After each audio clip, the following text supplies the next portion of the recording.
need to make sure I sprawl. So, you know, your head's your first line of defense. You know, that's like, keep that in front, blocking everything you can, staying nice and low. Obviously, if I stand like this, my head's not really a line of defense. So, again, I'm more of an MMA application is going to be more hips and hands. Okay, in wrestling, you're going to use that head as like the first line of defense. You'll notice a lot of times in wrestling, and, you know, the sport of wrestling, you will leave that front arm pretty low because that's the most exposed leg. And so they want to try to get an underhook with that arm and kick that leg back as someone shoots so they can scoop them up, right? They don't want to leave a lot of access between their knee and their elbow here for someone to scoop up like a single leg or a double leg there. Okay? So you see that front arm a little bit lower just because it takes longer for somebody to get to their back leg, right? You have more reaction time. So you don't want to lean on that and get all heavy on your front leg. You definitely don't want to be heavy on that front leg. You want to kind of be evenly distributed. But a lot of times, again, you'll see that front elbow hanging out by that front knee. Does that make sense, guys? So if you're wondering why, you know, someone might take that stance, and a lot of times they'll be kind of posting this hand down like this, moving around, just keeping that hand nice and low, getting ready to shoot, but also getting in a good position to defend with the arm, and then to sprawl as needed. So we're going to focus on the hips, and assume Jordan kind of got low. Maybe he cleared my arm, starts to shoot. Next line of defense is my hips. Okay. He shoots his double leg. He's likely with this stance going to put that knee down in between my legs and this head on the outside. Right? So I want to turn my hips like this way as I sprawl, get this leg back. You know, obviously, if I start to turn this way as I sprawl, he's just going to go behind me. He's going to do a double punch and go behind me. So you'll see a lot of times when people do their sprawls, especially a wrestler, like, you know, the fundamental way, a lot of times we'll just kind of go like, you know, both hips down straight to the floor, like this. But then you're more likely to see a wrestler, like, they're going to turn that hip down. So when they sprawl back, that front leg is going to turn, so the back leg hip ends up raising up just a little bit higher than the front hip.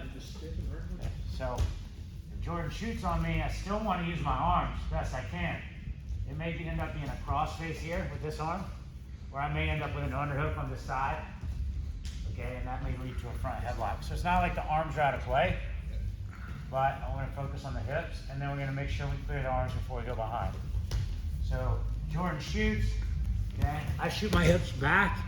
I want to get my hips heavy, right? Not knees on the floor. If my knees are on the floor, he's going to end up finishing, okay? I'm not heavy on him.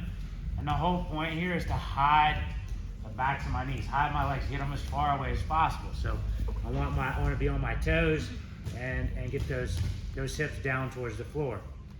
You know, from here, this left arm might have turned into an underhook here. It might go to a front headlock. But what we're going to do here is work our way around behind him. If I just start to circle here, he's going to grab my leg and finish with a single leg instead.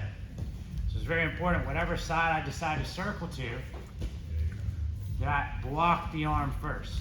Okay? There's different ways to do it. We're going to do it with the back of our hand today. Okay, so I'm going to sprawl, get heavy with my hips, make sure his arm's cleared, circle behind and start looking for the back. So when I sprawl it here, you'll notice my right arm is behind his left arm.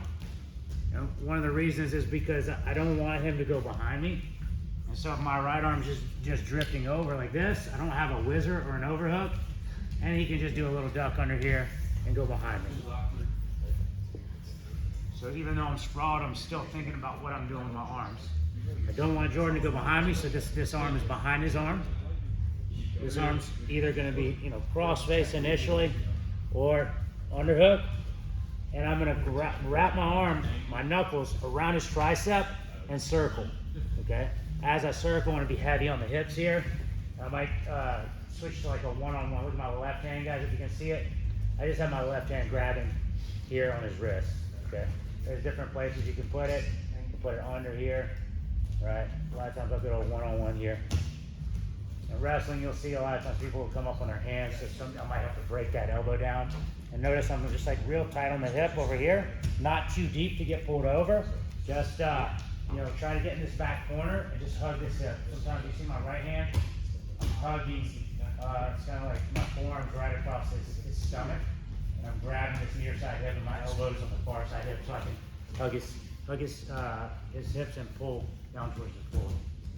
All right, once we start switching into that jiu-jitsu application where we're going to try to attack, set hooks, that we might adjust that arm position. Okay. So I'm just going to practice again that sprawl and circle.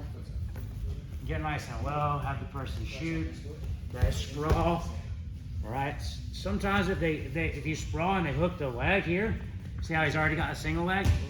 Notice when I'm pushing on the head, I'll square and drop my hips in the middle to clear that arm, and then pivoting behind for the back take. Does that make sense, guys?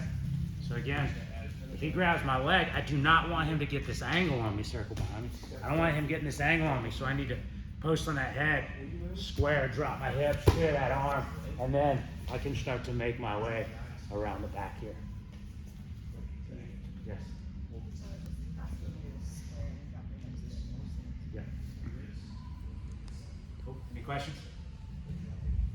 All right, so let's work double leg, sprawl, circle behind, and then work on if they switch over to the single leg off the double leg.